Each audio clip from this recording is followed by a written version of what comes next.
Hello, hello, hello.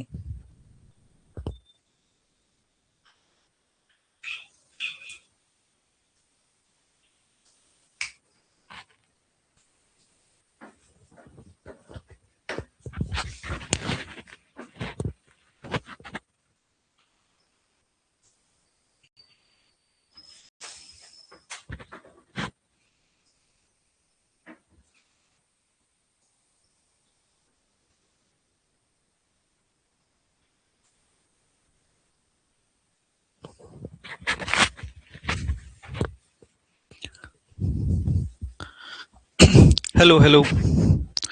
चला या live या पटकन. Good evening, good evening, good evening.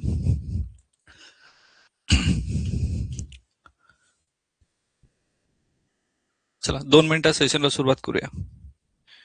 Hello, good evening.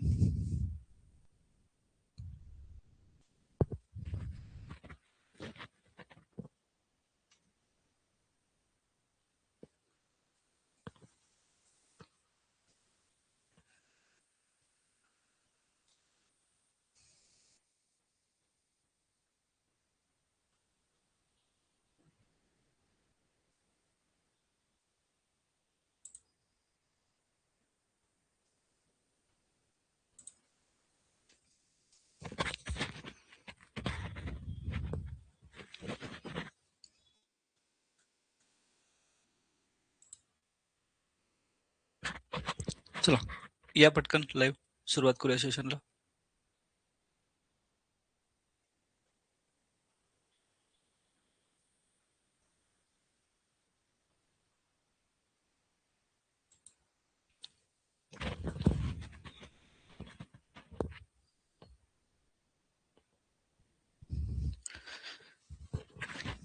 चला, आवाज येतोय माझा? आवाज क्लिअर आहे?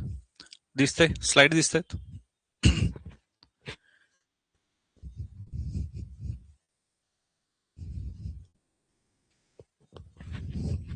Hello, hello. ओके, हां. Yes, okay.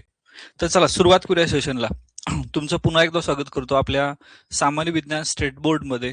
या सेशनमधलं हे दुसरं लेक्चर असणार आहे.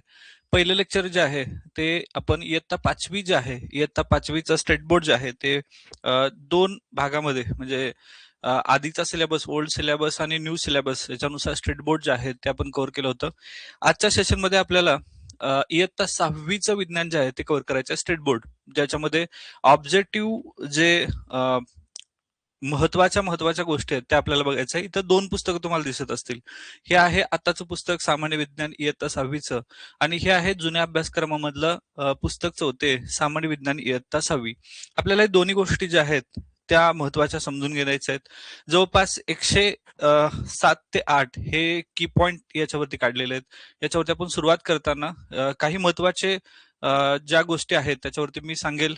इयत्ता 5वी मधली जी डेप्थ आहे त्याच्यापेक्षा थोडी खोलवर असणारी जी डेप्थ, जे आता आपल्याला विटॅमिन्स वगैरे जे आहेत ते गेल्या सेशनमध्ये जसं सांगितलंय तशा पद्धतीनं आपल्याला सगळी सखोल माहिती घ्यायची आहे.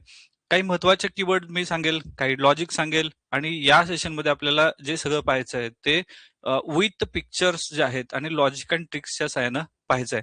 सेशन जे असणार आहे गेल्या वेळी 1 तासभर सेशन होतं. आता 35 ते 40 मिनिटाचं सेशन आपण करूया, जेणेकरून आपल्याला बोर होणार नाही. विज्ञान ज्याला अवघड वाटतं त्यासाठी 35-40 मिनिटं तरी आपण समजून घेण्यासाठी पात्र नक्की असू. झोप येणार नाही याची खात्री देतो आणि सगळ्यात महत्वाचं आता इथून पुढे सेशन असणार आहेत ते आपले बहुधा संध्याकाळचे असतील. म्हणजे या टाइम मध्ये सगळ्यांना सोयीनुसार सगळ्यांना ऍडजस्ट होऊ शकतं. रेकॉर्ड असणार आहे त्यामुळे ज्यांना जमत नाही त्यांनी तुम्ही ते नंतर जे आहे ते रेकॉर्डिंग पाहू शकता. चला याच्या पीडीएफ जे आहे याची पीडीएफ मी उद्या आपल्या या कोर्समध्ये अपलोड करेल. ती त्याची तुम्ही झेरॉक्स मारून घेऊ शकता. चला सुरुवात करूया. रेडी आहात सगळे? किती जण आहात? हा ठीक आहे, बऱ्यापैकी सगळेजण आलेले आहेत. चला सुरुवात करतो बघा. इयत्ता 6वी नवीन अभ्यासक्रम 2016चा जो अपडेट झाला त्याच्यामधले पॉइंट आहेत. पहिला पॉइंट आहे, जमीन, पाणी आणि हवा यांना अनुक्रमे शिलावरण, जलावरण आणि वातावरण असं म्हणतात. ठीक आहे. आता हा भूगोलाशी संदर्भित आहे. शिलावरण जमीन, जलावरण, पाणी आणि वातावरण म्हणजे हवेचे आवरण आहे. ठीक आहे. ओके, इथं नैसर्गिक संसाधनं दिलेले आहेत. नैसर्गिक संसाधनं कुठले आहेत? हवा, पाणी आणि जमीन. ठीक आहे. आता इथे हे लक्षात घ्या, पृथ्वीचे आवरणे आहेत शिलावरण, जलावरण आणि वातावरण. हे पृथ्वीचे 3 आवरण आहेत. पर्यावरणाचा मुख्यचा विषय जो आहे तो पर्यावरण, याच्या अनुषंगानं हा पॉइंट आहे. जमीन किती टक्के आहे? 29% जमीन आहे. आणि एकूण किती टक्के पाणी? 71% पाणी. हे सगळ्यांनाच माहित आहे. 71% पाणी जे आहे हे आहे पूर्ण पृथ्वीवरती आणि जमीन 29% आहे. ठीक आहे. ओके, चला पुढे जाऊया. पॉइंट नंबर 2, पृथ्वी सभोवताली असणाऱ्या वातावरणातील हवेमध्ये नायट्रोजन, ऑक्सिजन, कार्बन डायऑक्साईड, त्यानंतर 6 निष्क्रिय वायू, नायट्रोजन ऑक्साईड, नायट्रोजन डायऑक्साईड, पाण्याची वाफ, धुलीकण या सर्वांचा समावेश होतो. म्हणजे पृथ्वीच्या सभोवताली असणारे वातावरण. आता शिलावरण, जलावरण, वातावरणामध्ये हे जे वातावरणामध्ये कोण कोण आहेत? नायट्रोजन आहे बघा, नायट्रोजन. ठीक आहे. त्यानंतर oxygen O2, carbon dioxide CO2, त्यानंतर नायट्रोजन डायऑक्साईड NO2 आणि 6 निष्क्रिय वायू. निष्क्रिय वायूमध्ये helium, neon, argon, krypton, xenon, radon, oganesson हे जे आहेत 18व्या घनामध्ये. पुढे आपण इयत्ता 8वी आणि 9वीचा अभ्यासक्रम बघणार आहे. त्यावेळेस 118 मूलद्रव्ये जे आहेत याच्यामध्ये निष्क्रिय वायू 18व्या गणामध्ये आहेत, त्याच्याबद्दल आपण समजून घेणार आहे. हे सगळे जे आहेत वातावरणात आहे. मग माझा प्रश्न आहे, पृथ्वीवरती सगळ्यात जास्त कुठला वायू आहे? कमेंट करा. पृथ्वीवरती सगळ्यात जास्त कुठला वायू आहे? चला कमेंट करा पटपट पटपट.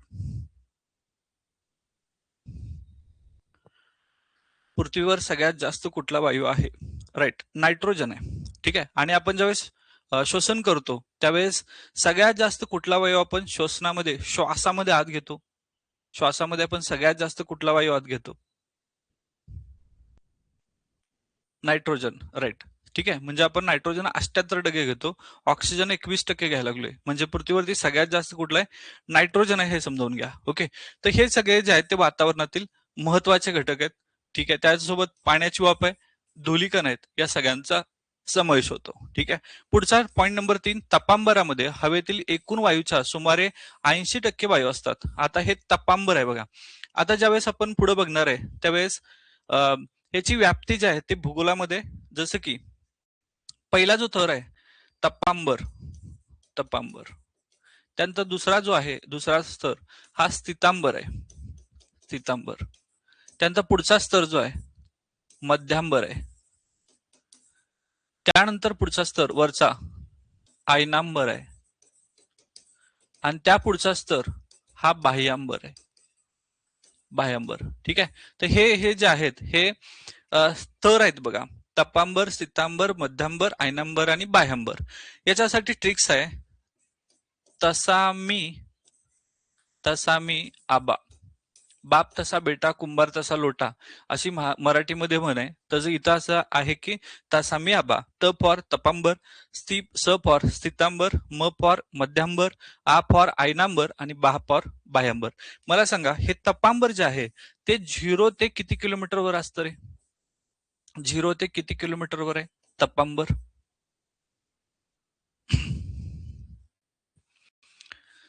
चला कमेंट करा. 0 ते किती किलोमीटर? Right, 13 kilometre. 0 ते 13 किलोमीटर मध्ये कोण आहे? तपांबर आहे, हे लक्षात ठेवा. म्हणजे याची प्रत्येकाची रेंज ही जी आहे ती 13 ते 50 आहे. 13 ते 50 किलोमीटर.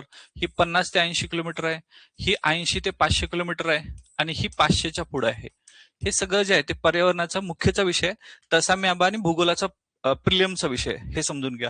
म्हणजे ज्यावेळेस विज्ञान आपण शिकायला लागलोय त्यावेळेस ऍट अ टाइम पर्यावरण पण आहे, सामान्य विज्ञान पण आहे, तंत्रज्ञान पण आहे, प्रिलियम्स आहे, मेन्स आहे, हे सगळेच इम्पॉर्टंट आहे. ठीक आहे. तर हा तपांबर आहे. ठीक आहे. 0 ते 13 किलोमीटर. म्हणजे हे तपांबरामध्ये हवेतील एकूण वायूच्या 80% वायू आहेत. सगळ्यात जास्त वायू कुठे आहेत? तपांबरामध्ये. आणि तापस्तब्ध आहे बघा 3 किलोमीटरची. ठीक आहे. तर स्थितांबरामध्ये हे प्रमाण सुमारे 19% आहे.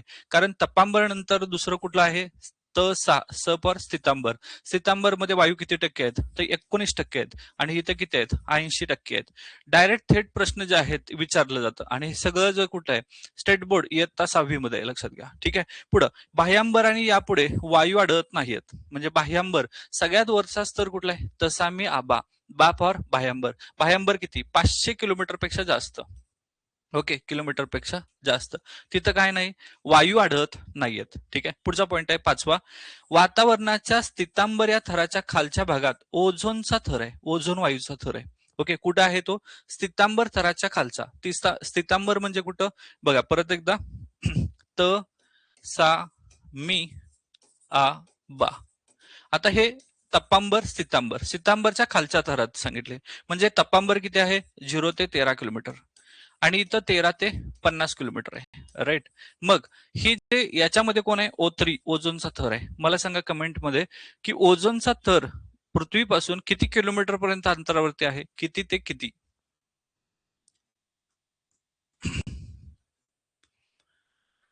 किती किलोमीटरवर आहे ओझोन वायूचा थर?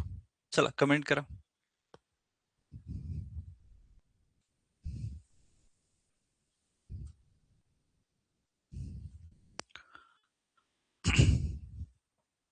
चौदा ते 18. ओके, एक पहिलं उत्तर आलं 14 ते 18 किलोमीटर. राईट. अजून?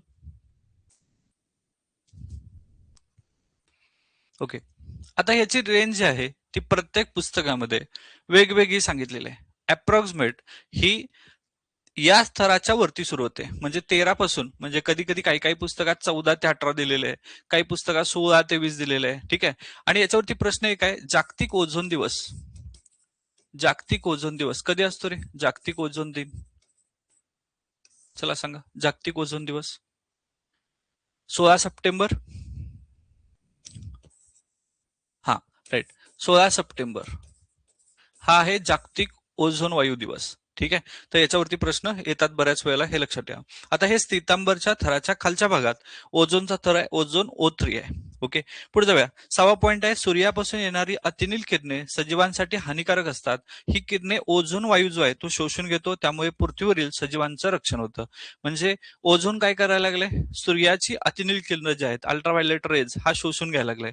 त्यामुळे पृथ्वीचं संरक्षण व्हायला लागले. इथले आपण जे आहेत, जलचर आहेत, भूचर आहे, खेचर आहे, हे जे सजीव आहेत, या सजीवांना प्रोटेक्शन करायला आहे. कारण सगळ्यात जास्त हे जर वायू आले अल्ट्राव्हायलेट रेज तर इथलं अस्तित्व संपून जाणार आहे. त्यासाठी हा काय काम करतो? ओझोन जो आहे तो काम करायला लागलाय. ठीक आहे. पुढे बघा. पुढचा पॉईंट आहे 7वा. वातानुकूल यंत्रे, रिफ्रिजरेटर यामध्ये हवा थंड करण्यासाठी वापरला जाणारा क्लोरोफ्लोरोकार्बन तसेच कार्बन टेट्राक्लोराइड हे रासायनिक वायू हवेत मिसळल्यास ओझोनच्या थराचा नाश होतो. बऱ्याच PYQ आपण चालले तर आपल्याला हे समजेल, ओझोन वायू हे कमी करण्याचं प्रमाण सगळ्यात जास्त कशामध्ये असतं?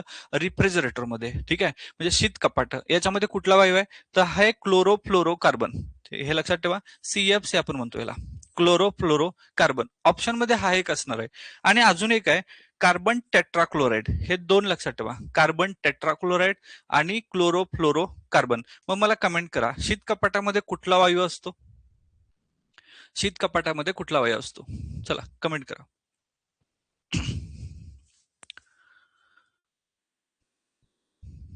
राईट, फ्रेऑन असतो. बरोबर, फ्रेऑन. ठीक आहे. तर हे दोन ऑप्शन समजले का? CFC क्लोरोफ्लोरोकार्बन आणि कार्बन टेट्राक्लोराइड याच्यामुळे ओझोनच्या थरात काय होतो? नाश झालेला आहे. ओके, पुढे जाऊया. 5वा पॉईंट, ओझोनचे महत्व सर्वांच्या लक्षात यावे यासाठी 16 सप्टेंबर हा दिवस जगभर ओझोन संरक्षण दिन जो आहे तो मानला जातो. आताच आपण बघितलं 16 सप्टेंबर जागतिक ओझोन दिवस. बऱ्याच वेळेला जागतिक क्षय दिवस, जागतिक बेडूक दिवस हे कुठून विचारता आयोग? तर स्टेट बोर्ड मध्ये याचे उदाहरण आहेत किंवा स्टेट बोर्ड मध्ये याचा उल्लेख झालेला आहे. त्यामुळं आपत्ती व्यवस्थापन दिन कुठला, जागतिक बेडूक दिवस कुठला, जागतिक क्षयरोग दिवस कुठला, जागतिक एड्स रोग दिन कुठल्या दिवशी मानवला जातो, हे सगळे जे पॉईंट आहेत ते सगळे स्टेट बोर्डच्या अनुषंगाने आहेत, हे लक्षात घ्या. ठीक आहे. पुढे जाऊया. 9वा पॉईंट, इंधन ज्वलनातून हवेत सोडले जाणारे घातक घटक पुढील प्रमाणे. आता इंधनाच्या ज्वलनातून बाहेर कोण टाकायला लागले? तर पहिलं आहे nitrogen dioxide, nitrogen dioxide NO2. दुसरं कार्बन डायऑक्साईड म्हणजे कार्बन डायऑक्साईड CO2. त्यानंतर कार्बन मोनॉक्साईड CO आणि सल्फर डायऑक्साईड याचा अर्थ SO2 सल्फर डायऑक्साईड. तर हे आपण काल समजून घेतलं होतं, आठवतं का? बघा काय केलं होतं? मॅग्नेट, इकडं N आहे, इकडं S आहे, NO2 आणि इकडं SO2. ठीक आहे, हे आपलं लॉजिक होतं. आणि त्यासोबत काय, कार्बन डायऑक्साईड हे काय होतं, बाहेर पडतं इंधनाच्या ज्वलनातून. अजून एक आहे, कार्बन डायऑक्साईड सोबत कार्बन मोनॉक्साईड पण आहे, जो सगळ्यात जास्त घातक आहे, कार्बन मोनॉक्साईड. ठीक आहे, हे सगळे आणि काजही सुद्धा बाहेर पडते. हे जे आहे याच्यामुळे काय होतं, हवेचं प्रदूषण जे आहे ते व्हायला लागले. पुढे जाऊया. 10वा पॉईंट आहे, परिपक्व मृदा असलेल्या जमिनीत सर्वात वरचा थर हा वनस्पती आणि प्राण्यांच्या अवशेषांच्या कुजण्यानं निर्माण होतो. याला कुथित मृदा असं म्हणतात. भूगोलामध्ये ज्यावेळेस आपण मृदा आणि मृदेचे प्रकार बघतो, त्यावेळेस सगळ्यात जास्त पॉइंट जो आहे आयोग विचारतो ह्युमस. ह्युमस कुठल्या जमिनीमध्ये ह्युमस जास्त आहे आणि कुठल्या जमिनीमध्ये किंवा कुठल्या मातीमध्ये ह्युमस कमी आहे. ह्युमस म्हणजे काय, कुथित मृदा. आता ही कुथित मृदा म्हणजे काय, तर परिपक्व मृदा असलेल्या जमिनीत सर्वात वरचा थर वनस्पती आणि प्राण्यांचा जे अवशेष आहे या कुजण्यामुळे झालेलं आहे, यालाच म्हणायचं ह्युमस आणि ह्यालाच कुथित मृदा असं म्हणतात. ठीक आहे, पुढचा पॉईंट आहे 11वा. ऑक्सिजन शरीरात घेणे आणि त्याच्या वापरातून शरीरात तयार होणारा कार्बन डायऑक्साईड वायू बाहेर सोडणे याला श्वसन म्हणतात. आता हे इयत्ता 6वीच डेफिनेशन आहे, त्यामुळे याला श्वसनामध्ये ऍक्च्युली काय म्हटले, तर ऑक्सिजन काय घ्यायचं आहे, हात घ्यायचा आहे आणि कार्बन डायऑक्साईड बाहेर सोडायचं, याला श्वसन म्हणतात. पण ऍक्च्युली श्वसन ज्यावेळेस आपण विचार करू त्यावेळी इयत्ता 9वी नंतर श्वसन म्हणजे काय, टू प्रोड्यूस एनर्जी, म्हणजे एनर्जी बाहेर व्हायला पाहिजे. पुढे आपण श्वसनाची ज्यावेळेस रासायनिक सूत्र बघणार आहे त्यावेळी एटीपी ऍडोन्सिन ट्रायफॉस्फेट याच्याद्वारे काय करतो, एनर्जी निर्माण करायला लागलोय. ऍक्च्युली हे श्वसन आहे, पण आपण इयत्तेच्या प्रमाणे चाललोय, त्यामुळं एक टप्पे जे आहेत ते टप्पे समजून घ्या. ठीक आहे, पुढचा पॉईंट आहे 12वा.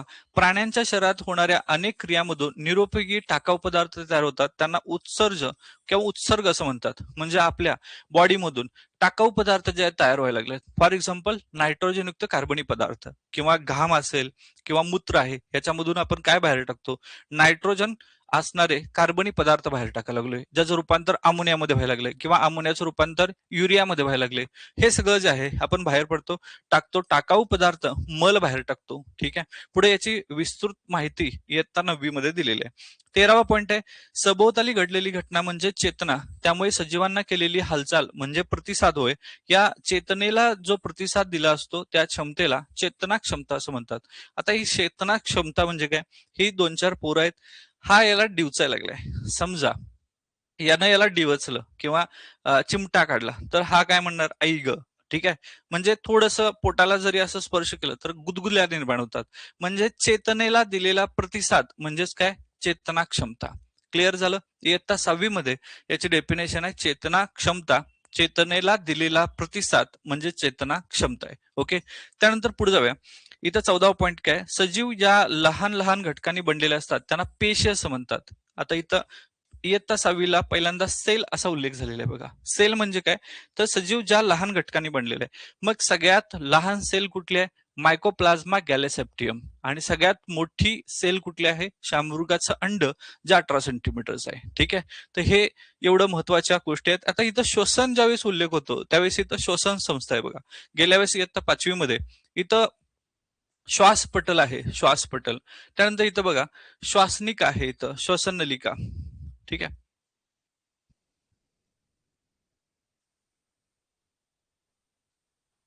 चेतना क्षमता सजीवाचं लक्षण आहे. हा बरोबर सूरज. ओके, आता श्वास नलिका आहे ही. ठीक आहे, त्यानंतर ही श्वसनी आहे बघा. ह्या बरगड्या आहेत. आता इथं प्रश्न येतात किती बरगड्या असतात, तर इथं 12 बरगड्या आहेत. 12 दुने 24 आणि ही मध्ये असणारी एक स्टर्नम जे आहे हे स्टर्नम 25. हे आहे फुफ्फुस. ठीक आहे, हे फुफ्फुसातलं आतलं भाग. हे आहे श्वसनिका. ठीक आहे, श्वसनिका. आणि हे आहे श्वसनी. हे आहेत बरगड्या. अशा एकूण 12 12 12 12 24 बरगड्या आणि मध्ये एक असा स्टर्नम आहे. ठीक आहे, ओके. तर चला पुढे जाऊया. आता पुढचा पॉईंट आहे 15वा. सजीवांच्या शरीरातील सर्व क्रिया या सूक्ष्म पेशींच्या सहाय्याने पार पडतात. सजीवांच्या शरीरातील क्रिया, मग ह्यामध्ये आपल्याला बघायचं आहे पचन क्रिया, श्वसन क्रिया, ह्या सगळ्या ज्या क्रिया आहेत त्यांची एक स्वतःची एक संस्था आहे. याला आपण संस्थेचा अभ्यास ज्यावेळेस बघणार त्यावेळेस आपण डिटेल पाहणार आहे. 16वा पॉईंट आहे, खाज खुजलीच्या शेंगा, आलूची पानं यांना हात लावला तर आपल्या हाताला खाज सुटते. हा पॉइंट समजून घ्या. खाज खुजली म्हणजे इथं जे खाज खुजलीच्या ह्या बिया आहेत ते आपण किंवा त्याचा पाला जर लावला, त्याला ग्रामीण भागामध्ये कौस खुल्ली असं म्हणतात. ठीक आहे, याचा शेंगा किंवा इथं अळूची पानं याला हात लावला तर आपल्या हाताला खाज सुटते. ठीक आहे, त्यानंतर कनेर किंवा घाणेरी या वनस्पतीचा वास जो आहे तो उग्र असतो. तुम्ही जर बघितलं असेल तर कनेरीचं झाड जिथं आहे तिथं सापांचं वास्तव्य बऱ्याच वेळेला असतं. ठीक आहे. तर हे कनेर किंवा घाणेरी ज्या वनस्पती आहेत त्यांचा वास जो आहे तो उग्र असतो. किंवा धोत्रा ही वनस्पती विषारी आहे हे विचारलंय बघा पीवायक्यूला. वनस्पती विषारी वनस्पती कुठली? धोत्रा. आता ह्याची चित्र समजून घ्या. तुम्ही हे पाहिलेले आहात कनेरी आणि घाणेरी. ठीक आहे. ही ही आहे ती घाणेरी. ठीक आहे. कनेर आणि घाणेरी. ठीक आहे. ती ही जी आहे ही वनस्पतीचा वास जो आहे तो उग्र आहे. आणि धोत्रा धोत्रा जी वनस्पती आहे ही विषारी आहे. कवक शेवाळ यांची पाण्यात बेसुमार वाढ झाली तर पाणी प्रदूषित होतं. आता हे शेवाळ वाढलं तर आपण काय झालं, पाणी प्रदूषण निर्माण झालं. किंवा कवक वाढलं तरी सुद्धा पाण्याचं काय झालं, प्रदूषण झालं. हे तुम्ही घाणेरी वनस्पती बघितला असाल. पाणंद रस्त्यावरती खास करून ग्रामीण भागामध्ये ही वनस्पती आढळते. ह्याचे जे बिया असतात त्या बिया किंवा लहानपणी आपण ज्यावेळेस होतो त्यावेळेस पान म्हणून याचं पान आणि याच्यावरच्या बिया किंवा हे फुलं एकत्रित करून खायचो बघा. कधी खाल्लंय का हे? हे कधी खाल्लंय का? याच्या बिया ज्या असतात त्या काळसर असतात आणि हे घाणेर आहेत. खास करून हे अमेरिकेचं वृक्ष आहे. अमेरिकेतून इकडे आलेलं आहे. याच्यावरती हे वनस्पती जे आहे ते वनस्पती खात नाहीत. कारण यांना खाली जे आहेत ज्या खोडांच्या मध्ये काटे असतात. खास करून हे वनस्पती खाल्ले जात नाहीत. पाणंद रस्त्यामध्ये घाणेरी जी आहे ही वनस्पतीचं नाव आहे घाणेरी. आणि कनेर पांढरं फुलवाली ही जी आहे ही महत्वाची आहे. ही यांचा वास उग्र आहे. धोत्रा ही जी आहे ती विषारी आहे. कवक शेवाळ वाढलं तर पाण्याचं प्रदूषण होतं. कॅरोलस लिनियस या शास्त्रज्ञानं प्रथम वनस्पतीचं शास्त्रीय वर्गीकरण केलं. हे लिनियस आहे बघा. याला आपण कॅरोलस लिनियस म्हणजेच काय, कार्लिनियस. हा जो कार्लिनियस आहे यानंच वनस्पतीचं शास्त्रीय वर्गीकरण केलं. मग मी विचारलं द्विनाम उत्पत्तीचा जनक कोण आहे? द्विनाम उत्पत्तीचा जनक कोण? लिनियसच आहे का? चला कमेंट करा. Linnaeus, right. तर कॅरोलस लिनियस म्हणजे यानं स्वतःचं नाव सुद्धा बदलून घेतलं होतं. कॅरोलसचं त्यानं कार्ल लिनियस केलं. ठीक आहे. यानं पुस्तकं लिहिलेली आहेत. पुढे आपण येताना 8वी 9वी 10वीचा अभ्यास करताना याच्यामध्ये याचा उल्लेख होईल जरूर. ठीक आहे. पुढं ज्वारी, सूर्यफूल यासारख्या वनस्पतीचे जीवनचक्र एकाच वर्षात पूर्ण होतं. याला वार्षिक वनस्पती असं म्हणतात. आता वनस्पतीचे वेगवेगळे प्रकार आहेत. जसं की वार्षिक वनस्पती, द्विवार्षिक वनस्पती, बहुवार्षिक वनस्पती. वार्षिक वनस्पती म्हणजे काय, ज्याचं जीवनचक्र एकाच वर्षात कंप्लीट व्हायला लागले. म्हणजे कुठलं, ज्वारी आणि सूर्यफूल जे आहे त्याचं पूर्ण जे लाईफस्टाईल आहे ते एका वर्षात पूर्ण होतं. त्याला म्हणायचं वार्षिक. पण हे गाजर, बीट यासारख्या वनस्पती जीवन चक्र जो आहे तो 2 वर्ष पूर्ण होतं. याला म्हणायचं द्विवार्षिक वनस्पती. आता हे थेट प्रश्न विचारला जातो तुम्हाला की वार्षिक वनस्पती कुठली आणि द्विवार्षिक कुठली? द्विवार्षिक मध्ये कोण आहे बघा, गाजर आणि बीट. ठीक आहे. तर गाजर आणि बीट आपण जे नेट यूज करतो ते जीबी मध्ये करतो. ठीक आहे. तर जीबी म्हणजे जी फॉर गाजर आहे आणि बी फॉर बीट आहे. हे काय आहे, द्विवार्षिक आहे. आणि ज्वारी आणि सूर्यफूल जे आहे हे वार्षिक आहे.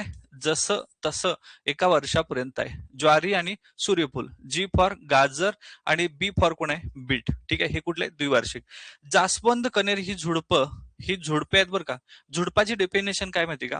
झुडपं म्हणजे जे 2 ते 2.5 मीटर वाढतात. ठीक आहे. ही झुडपं आहेत. झुडपांना काटे असतात म्हणजे झुडपं नाही आहेत बरं का.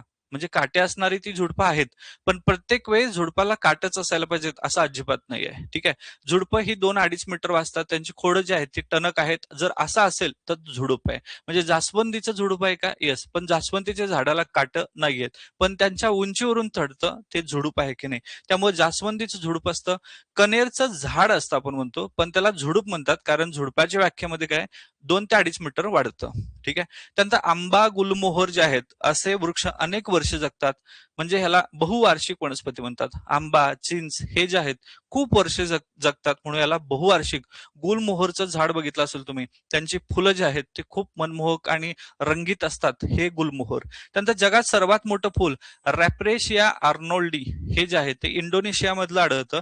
त्याचा व्यास 1 मीटर एवढा असतो. आता हे प्रश्न जो आहे तो भूगोलाच्या आणि विज्ञानाशी संदर्भ दोन्ही पण येतो. जगातलं सगळ्यात मोठं पूल हे बघा. जवळपास ही मुलगी छोटी मध्ये जाऊन बसेल एवढं मोठं त्याचा मध्ये व्यास आहे. ही कुठं सापडते, इंडोनेशियामध्ये. आणि याचं नाव काय, रॅप्लेशिया आर्नोल्डी. किंवा बऱ्याच वेळेला फक्त रॅप्लेशिया असं म्हटलं जातं. जगातलं सगळ्यात मोठं फूल जे आहे हे रॅप्लेशिया. हे पाहून घ्या. त्यानंतर याचा व्यास किती आहे तर 1 मीटर एवढा व्यास असतो त्याचा. ठीक आहे. तर ही जगातली सगळ्यात मोठी फूल आहे, जगातलं सगळ्यात मोठं फूल. जगात सर्वात मोठं फूल रॅप्लेशिया आर्नॉल्डी हे इंडोनेशियामध्ये आढळतं. त्याचा व्यास जो आहे तो 1 मीटर इतका असतो. इथपर्यंत समजलं का? इथपर्यंत समजलं? चला पुढचा पॉइंट आहे 20वा. जगातील सर्वात लहान फुल कुठलं? उल्फिया. आता रॅप्लेशिया जे आहे ते सगळ्यात मोठं फुल आहे. आता सगळ्यात छोटं उल्फिया आहे. उल्फिया बघा इथं आहे बघा. ह्या बोटावरती हे छोटे छोटे छोटे छोटे जे आहेत दिसतात तुम्हाला, हे सगळे फुलं आहेत. आणि हे कुठले? हे यातलं एक झूम केले बघा. उल्फिया म्हणायचं याला. म्हणजे हे लक्षात ठेवा, रॅप्लेशिया रॅप्लेशिया हे अक्षर पण मोठं आहे, 4-5 अक्षर आहेत. आणि उल्फिया हे सुद्धा छोटं आहे. छोटा आहे ते छोटा आहे, मोठा आहे ते मोठा आहे.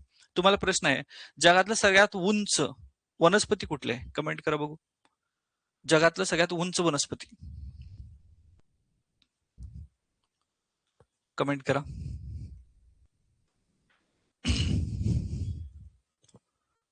त्याला फादर ऑफ ट्री असं म्हणतो आपण.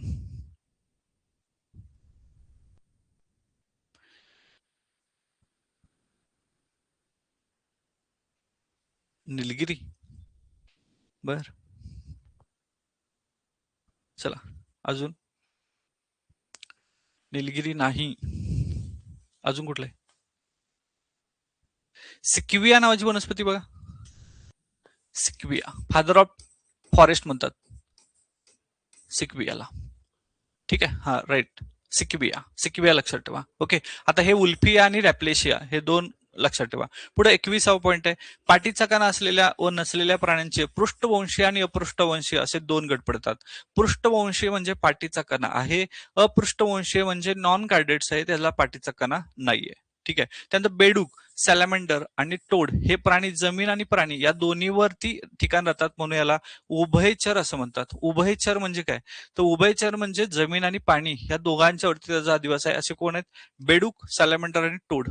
बेडूक आणि टोड हे जवळपास एकसारखं दिसतं. आणि सॅलमेंडर, सॅलमेंडर हे कोण आहे? उभयचर आहे. समजते? आता इथं बघा, काही पृष्ठवंशी प्राणी दिलेत. पृष्ठवंशी म्हणजे काय? पाठीचा कणा आहे त्याला, ते म्हणजे हे सगळे पृष्ठवंशी प्राणी. कुठले कुठले? पेट्रामायझॉन हे अपवाद आहे, हे लुप्त झालेले आहेत. पेट्रामायझॉन हा आहे पृष्ठवंशीय. ठीक आहे. त्यामुळे इथं मुद्दाम ह्या स्लाइड्स दिलेल्या आहेत तुम्हाला, जेणेकरून तुम्हाला लक्षात राहतील. पेट्रामायझॉन म्हणजे ह्याला पाठीचा कणा आहे. शार्क, शार्क जो आहे स्वतःच्या मध्ये त्यानं भरपूर सारे चेंज आणलेले आहेत. शार्क, ठीक आहे, पाठीचा कणा आहे. त्यानंतर तरळी, हे लक्षात ठेवा, माशाचे वेगवेगळे प्रकार आहेत. तरळी, त्यानंतर कासव, कासव, ठीक आहे, टर्टल. त्यानंतर सॅलामेंडर, हा बघा सॅलामेंडर. ठीक आहे. ओके, सॅलामेंडर. ठीक आहे. आणि इथं आहे कोआला. कोआला माकडासारखं दिसतंय बघा, कोआला. ठीक आहे. त्यानंतर घार, हे पक्षी सगळे. आणि त्यानंतर आहे कांगारू, कांगारू. ठीक आहे. तर इथं अपवाद कोण कोण आहेत? अपवाद म्हणजे आपल्याला बऱ्याच वेळेला हे ऑप्शन मध्ये आलं की आपण चुकून जातो. पेट्रामायझॉन, त्यानंतर कोआला हा बेड म्हणजे माकडासारखा दिसायला लागलाय. सॅलामेंडर आणि त्यानंतर कांगारू. सॅलामेंडर कोण आहे? तर उभयचर आहे, हे लक्षात ठेवा. सॅलामेंडर हा उभयचर, बेडूक आणि टोड. त्यानंतर घार, गरुड, कावळा, फुलपाखरे, मधमाशी हे विविध ठिकाणी राहत असले तरी हवेत संचार करतात. त्यांना खेचर असं म्हणतात. खेचर म्हणजे काय? तर हवेत संचार करणारे हे पक्षी वगैरे जे आहेत ते सगळे खेचर आहेत, कारण ते हवेत संचार करतात. 24वा पॉइंट आहे, अचानक उद्भवणाऱ्या संकटामुळे राष्ट्राची किंवा समाजाची मोठ्या प्रमाणात जीवित आणि आर्थिक आणि सामाजिक हानी होते. अशा संकटांना आपत्ती असं म्हणतात. आपत्ती, आपत्ती म्हणजे काय? अचानक उद्भवलेली जी आहे ती आपत्ती. केरळमध्ये भूस्खलन झालं, मुंबईमध्ये मोठा पाऊस झाला, तमिळनाडूमध्ये मोठा पाऊस झाला, तर जोशीमठ जे आहे ते ज्योतिर्मठ हे खच्चीकरण झालं, म्हणजे त्याच्यामध्ये भेगा पडल्या जमिनीला आणि भिंतींना. याच्यावरती लक्षात ठेवा, हे कधी कधी झालं याच्यावरती जोड्या लावायला एक प्रश्न विचारतं. त्यामुळं या स्टेट बोर्डमध्ये जेवढे महत्वाच्या आपत्ती आहेत, डायरेक्ट थेट लातूरचा भूकंप कुठल्या दिवशी झाला होता, ठीक आहे, तर अशा पद्धतीचे माळीन दुर्घटना कधी झाली होती. जर तुम्ही पीवायक्यू चेक केलं तर तुम्हाला आपत्ती व्यवस्थापनावरती डायरेक्ट थेट जोड्या लावले प्रश्न, आणि खास करून हे प्रिलिम्सला दिसतात. हे डिझास्टर मॅनेजमेंट जे आहे मेन्सच्या रिलेटेड इतर सगळ्याचा दाखला आहे. पुढे जाऊया 25वा पॉईंट, राष्ट्रीय आपत्ती व्यवस्थापन प्राधिकरण NDRF. हे तुम्ही ऐकलं असेल याचं नाव, NDRF. याची संस्थेची स्थापना कधी आहे? 2005 मध्ये. ठीक आहे, 2005 मध्ये. 2005 ला कोण होतं पंतप्रधान? कोण होतं?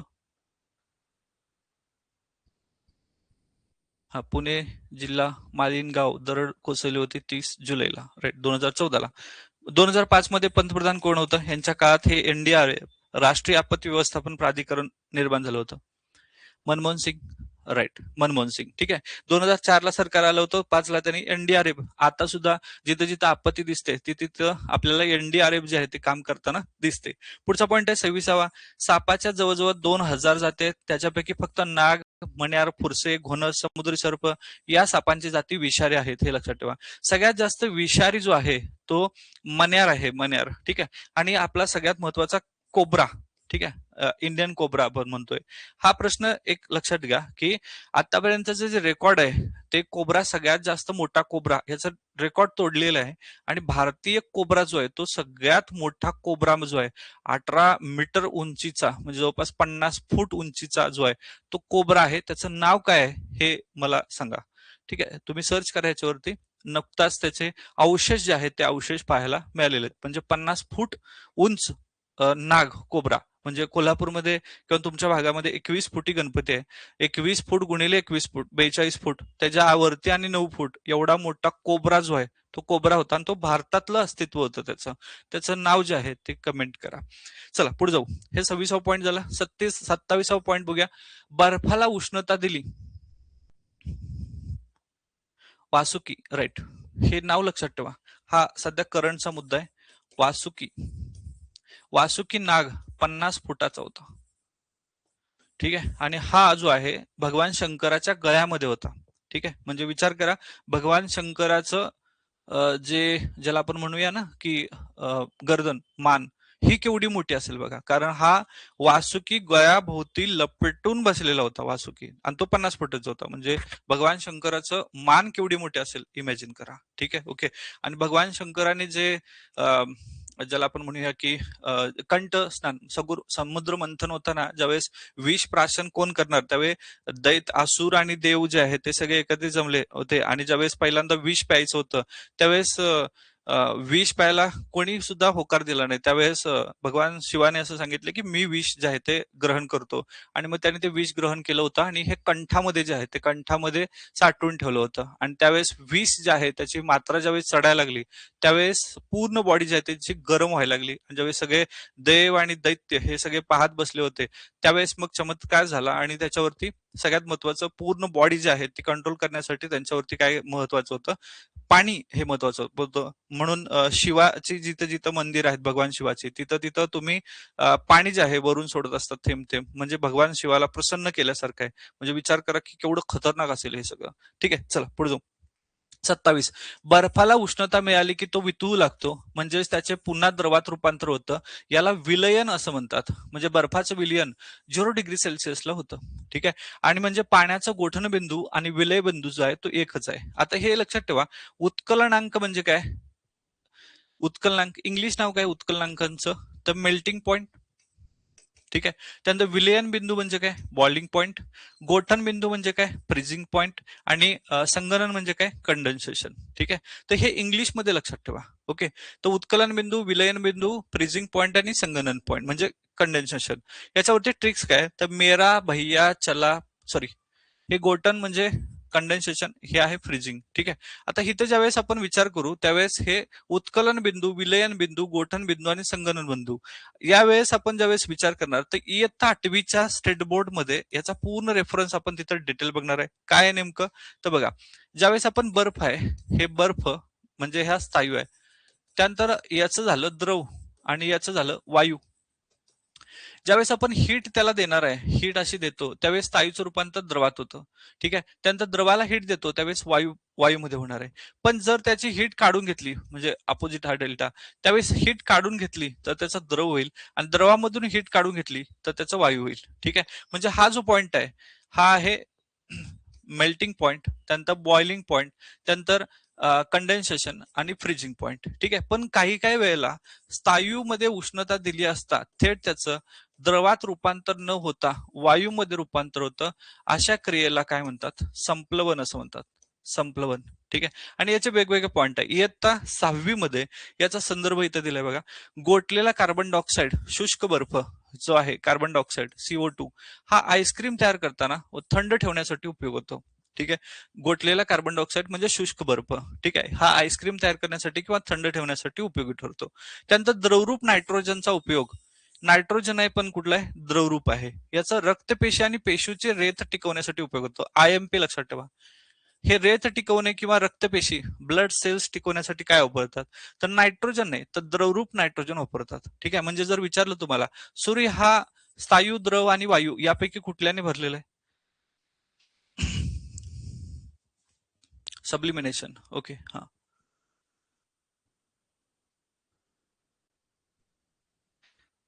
ओके. वायू. ठीक आहे. तर हा जो आहे सूर्य हा वायू आहे. ठीक आहे. आणि अजून कोण सांगते? द्रव आहे. ओके. ठीक आहे. तर तो सूर्य जो आहे तो द्रवरूप आहे. वायू नाही आहे, तो द्रव आहे. आणि तो हायड्रोजनचा द्रवरूप हायड्रोजन आहे. समजते? द्रवरूप हायड्रोजननी बनलेला आहे सूर्य. ठीक आहे. आणि याच्यासाठी आपण मिशन आदित्य L1 जे आहे ते राबवलेले आहे. सूर्याचा बाह्यतम कक्षेमध्ये जाऊन आपण अभ्यास करतोय. तर हे वायू नाही तर काय? द्रवरूप. द्रवरूप आहे तो हायड्रोजन. ठीक आहे. त्यामध्ये द्रवरूप नायट्रोजनचा उपयोग रक्तपेशी आणि पेशीचे रेते टिकवण्यासाठी उपयोग होतो. वाळू वितळून काच बनवली जाते. हा प्रश्न PYQ आहे. वाळू वितळून काय बनवली जाते? काच बनवली जाते. 31वा पॉईंट आहे, स्थायीरूप पदार्थाचे द्रवरूप न होता थेट वायू होतं, त्याला म्हणायचं संप्लवन. संप्लवन हे संप्लवनाचं आहे बघा, इयत्ता 6वी. आयोडीनचं संप्लवन. प्रयोगशाळेमध्ये तुम्ही आयोडीन जे आहे त्याला तापवलं खाली बर्नरनं. आयोडीनचं डायरेक्ट काय द्रवामध्ये रूपांतर न होता काय झालं? तर वाफ झालेली आहे, लक्षात घ्या. म्हणजे द्रवामध्ये रूपांतर न होता काय झालं? थेट वाफेमध्ये झालं. याला म्हणायचं संप्लवन, सब्लिमिनेशन. 32वा पॉईंट आहे, पदार्थ सूक्ष्म कणांचे बनलेले असतात, वस्तू पदार्थाचे बनलेले असतात. गेल्या वेळेस आपण अणूची उत्पत्ती, पदार्थाचा सगळ्यात लहान कण म्हणजे अणू समजावून घेतला होता. ठीक आहे. त्यानंतर 33वा पॉईंट, निसर्गात उपलब्ध असणाऱ्या पदार्थांना नैसर्गिक पदार्थ म्हणतात. सजीवापासून मिळणाऱ्या पदार्थांना जैविक पदार्थ म्हणतात. हवा, माती, पाणी हे पदार्थ सजीवापासून मिळत नाहीत. ठीक आहे. त्यांना आपण अजैविक पदार्थ असं म्हणतात. जैविक म्हणजे जे सजीव आहेत, अजैविक म्हणजे सजीव नाही आहेत. हवा, माती, पाणी हे पदार्थ सजीवापासून मिळत नाहीत, त्यांना अजैविक पदार्थ असं म्हटलेलं आहे. त्यानंतर 34वा पॉईंट आहे, नैसर्गिक रबर हे रबराच्या झाडांच्या चिकापासून मिळतं. या चिकाला लॅटेक्स असं म्हणतात. हे कधीतरी विचारते, लक्षात ठेवा. व्हल्कनायझेशन रबराचं. ठीक आहे. नैसर्गिक रबर हे रबराच्या झाडाच्या चिकापासून मिळतं. आता हे रबराच्या झाडाचं चिक.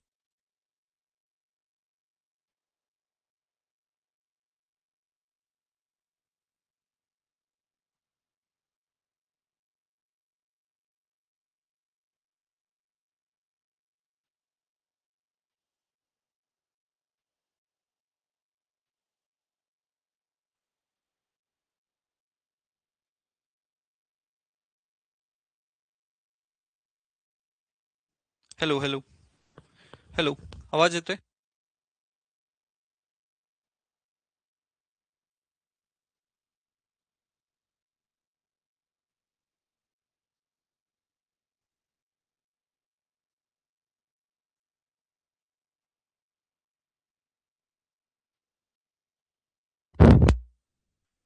ओके. हॅलो. आवाज येतोय? Hello hello.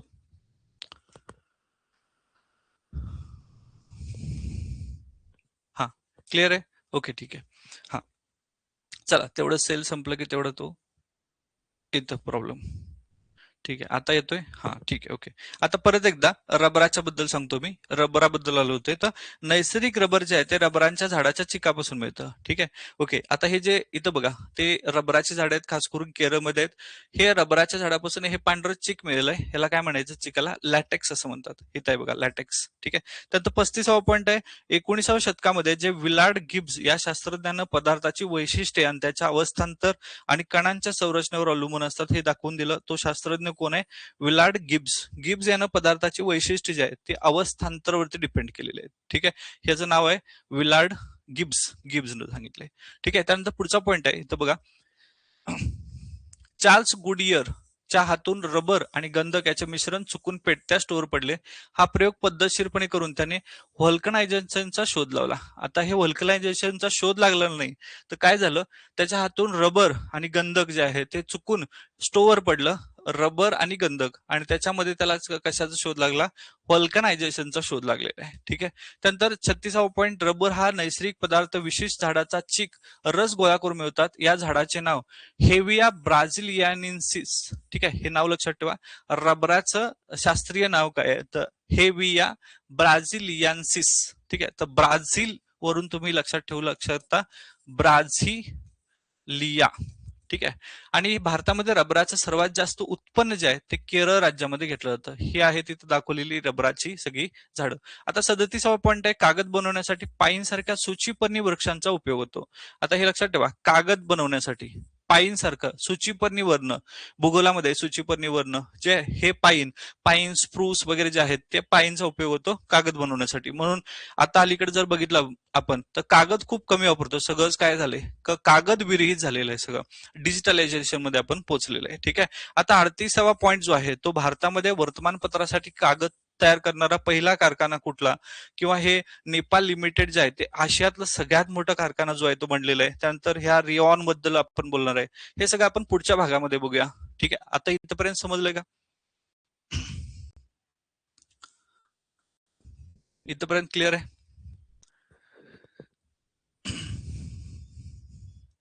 येस. ओके. चला थांबूया. 40-45 मिनिटच आपण रोजचे कव्हर करणार आहे. त्यानंतर जवळपास आपल्याला या इयत्ता 6वी मध्ये किती पॉईंट बघायचे आहेत, तर खूप अजून मोठा सिलेबस आहे, ज्याच्यामध्ये 108 जवळपास पॉईंट आहेत. 108 पॉईंट आहेत. तर आपण हे उद्या कव्हर करणार आहे. ठीक आहे. थांबूया. उद्या भेटूया पुन्हा 10 वाजता. Good night.